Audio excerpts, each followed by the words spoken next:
bad bros. I have another unboxing to do.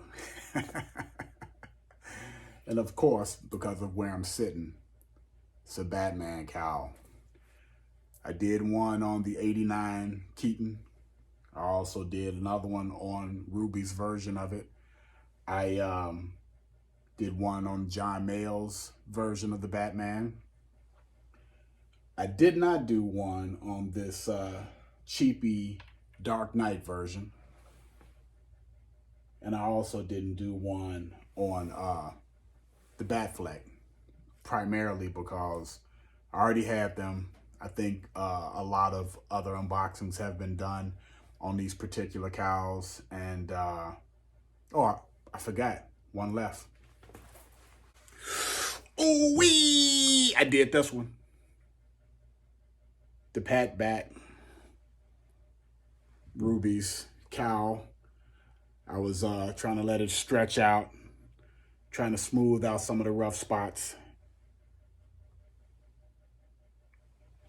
But anyway, this will be the last Batman cowl unboxing, at least for a while. This particular cowl was commissioned by Gauntlet FX, and I've seen his work. I've heard praise from other purchasers, and it was actually pretty hard to find this version of cowl. This particular one is of Christian Bale's Batman Begins cowl, and I've loved it since the movie came out. As you can see, I have the cheapie, but that's from the Dark Knight. And I think this will round out my collection. I'm gonna need a bigger space than this though, because I'm packed pretty tight. But anyway, let's get this open.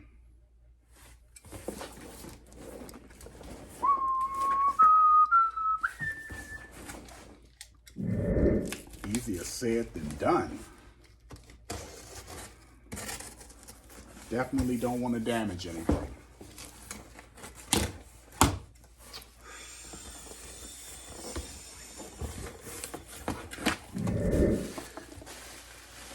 Now, I'm sure I shouldn't be thrown because it's in a Walmart bag. I don't think he pulled a fast one on me.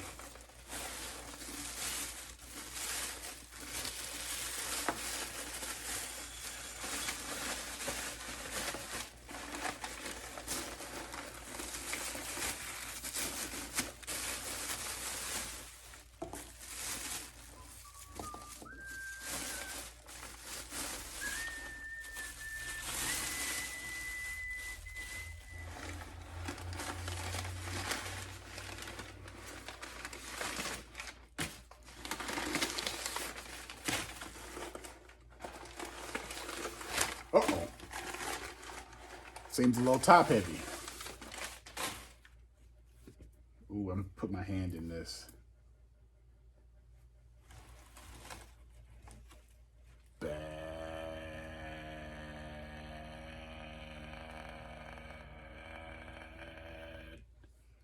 bros. This is tight.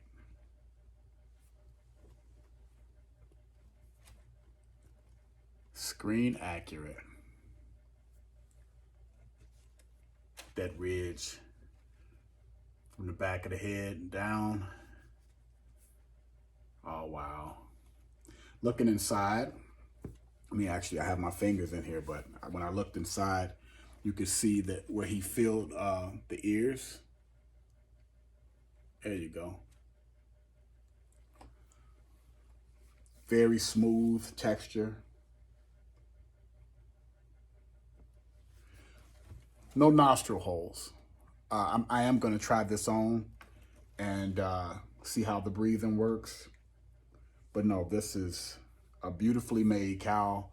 I'm not surprised. Like I said, I've seen his work purchased by other people. And let's get this thing on. Take my cheaters off.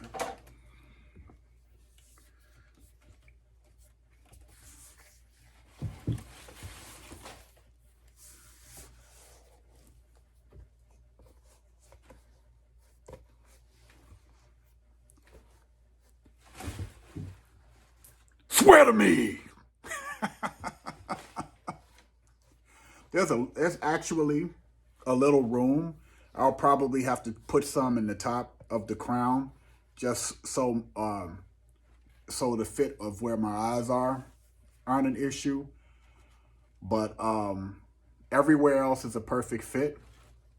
I don't have my glasses on, so I can't tell how I look, on camera. But do the bat turn.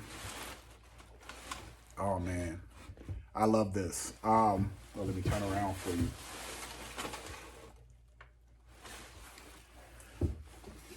The next phase, the reason why I've been purchasing all these cowls is because I am going to assemble a suit for each cowl. So some I'll try my hand at actual mold making. Others I just plan to do what I always do, just create it out of EVA and see how it works out. But anyway, the whole purpose for me doing this YouTube page is to show off the things that I can do, give tips on techniques that I'm using, easy techniques to follow where you could do it yourself, and also to give you a way to bypass any mistake that I might make with something. But I love the fit of this cowl. Oh, also, I'm breathing just fine. I mean, for as tight of a fit as it is around the mouth, it's not like gripping, but I don't feel like I'm smothering inside of the cowl. But yeah, I think if I just put a little bit of foam on the top, that'll stop this brow portion from dropping down on me. But anyway, if you have any comments about it, drop me a line. Otherwise, thanks to Gauntlet FX. Thank you for your good work and for the timely delivery. And who knows, maybe I'll be making another purchase in the future.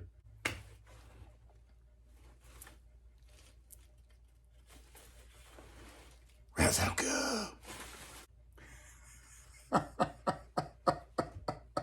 Seriously.